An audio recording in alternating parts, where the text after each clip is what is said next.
Nation TV इस वक्त गौसपुर चकमाजाहिद पंचायत में आई हुई है और 2006 से 16 तक लगातार 10 वर्षों तक मुखिया रहे अजय भूषण दिवाकर जी एक्सक्लूसिव नेशन टीवी पे जुड़ने वाले हैं। पंचायत के विकास के बारे में कहा जाता है कि यहाँ पे काम सही से नहीं हुआ। यही कारण है कि इस बार यहाँ की जनता परिवर्तन के मूड में है। तमाम प्रत्याशी यहाँ पे एड़ी चोटी में है, लेकिन मुद्दे पे सीधे एक्सक्लूसिव जुड़ते हैं। स्वागत है सर नेशन टीवी पे आपका। सबसे पहले तो आपके चैनल को गौसपुर चकमाजाहिद पंचायत की जनता से और हमारे तरफ से भी स्वागत है जी। आप यहाँ पे लगातार मुखिया भी रहे 2016 तक। माहौल क्या कुछ कह रहा है पंचायत में? विकास आपके नज़र में 5 साल में हुआ कि नहीं?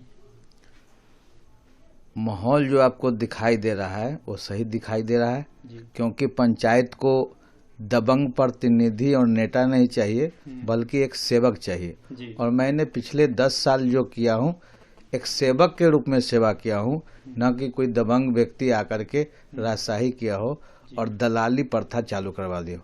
हम लोग 10 साल चलाए, कभी भी जनता को बउआने का जरूरत नहीं पड़ा, कभी भी दिग्भ्रमित नहीं हुए। उनको शिविर के माध्यम से सब काम होते थे और बिल्कुल पारदर्शिता ढंग से होती थी और उनको कोई भी बिचौलिया पैसा नहीं ठगता था। अभी पिछले 5 साल में जो मेरे पंचायत का स्थिति बन गया है कि बिना पैसा के एक वर्क नहीं होता है। जहाँ तक कि आपको बता दे कि आपको वृद्धा पेंशन कराना हो, इंदिरा आवास लेना हो, सभी चीज में पैसा ले। शौचालय बनवाना हो 3500 रुपया लगता है, राशन कार्ड बनवाना हो तो 2000-3000 लगता है। बिना पैसा के बात तक नहीं लोग करते हैं और प्रतिनिधि लोग चुनते हैं कि उनके सुख सुविधा में लोग मदद करें। लेकिन अगर प्रतिनिधि के पास जाएंगे तो आपको उनको दलाल के पास कन्वर्ट कर दिया जाता है, जाइए फलना से मिलिए। तो वो तो पैसा लेंगे तो काम होंगे, 10 दिन हैरान करेंगे तो मजबूर किसान मजदूर का देहाती क्षेत्र जगह है हमारा, लोग मजबूर होते हैं। 5 दिन दौड़वाते हैं तब 1500 रुपया उनका खत्म हो जाता है। तो उब करके वो लास्ट में पैसा ही देना आसान बुझते हैं, क्योंकि उनको काम कराना है। तो लास्ट में वो हार दर करके पैसा देते। इसलिए बदलाव है कि हमने जो सुविधा दिया है पिछले 5 साल में न मिला है और उम्मीद भी नहीं करते हैं कि उनसे मिलेगा भी।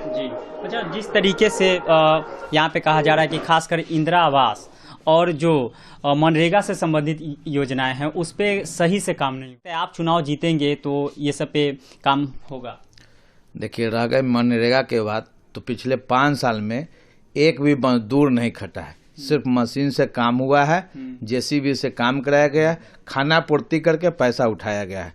इंदिरा आवास की बात कीजिएगा तो बिना पैसा के इंदिरा आवास नहीं दिया गया। जो नहीं दिए उनका नाम काट दिया गया, चाहे वो जो भी लोग व्यक्ति हों।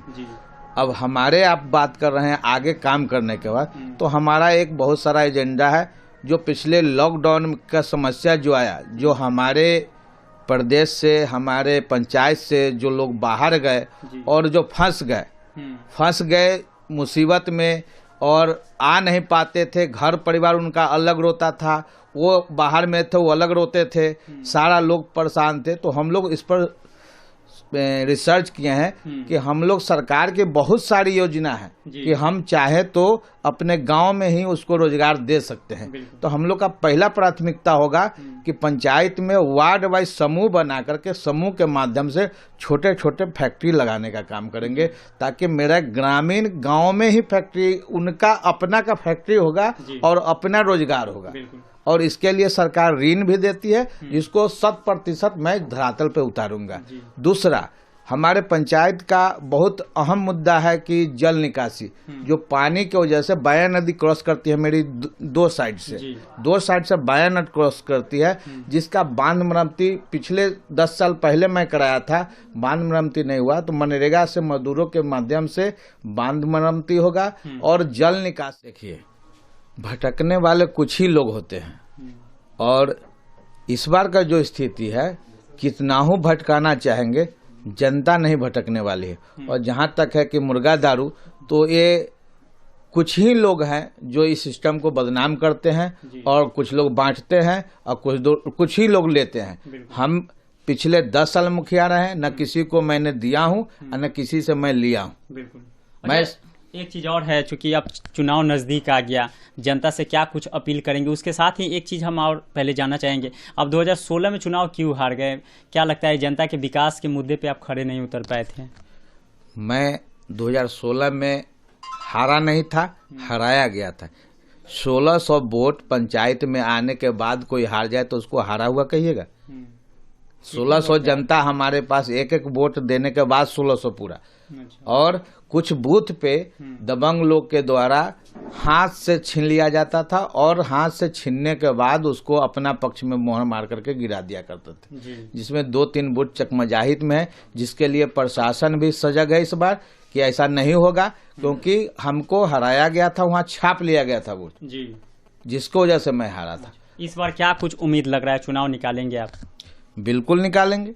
हम क्या निकालेंगे? हमारी जीत नहीं होगी, यहाँ की जनता की जीत होगी। यहाँ जनता की इच्छा है कि हम जीते, अजय नहीं जीते। और यहाँ महिला सीट है, हमारी धर्मपत्नी स्मिता कुमारी खड़ी हैं, हम उनके पक्ष में हैं, हम अपनी पत्नी को वोट मांग रहे हैं। बहुत बहुत शुक्रिया। खबरों का सिलसिला लगातार जारी रहेगा, आप देखते रहिए नेशन टीवी। इसके साथ ही अजय भूषण दिवाकर जी का स्पष्ट मानना है कि क्षेत्र में जो विकास की योजनाएं अधूरी रह गई है, जिस पे काम नहीं हुआ है, निश्चित तौर पे जनता से उम्मीद है कि इस बार चुनाव निकालेंगे और जनता के विकास के मुद्दे पे ये खड़े उतरेंगे। नेशन टीवी के लिए वैशाली से मैं प्रिंस।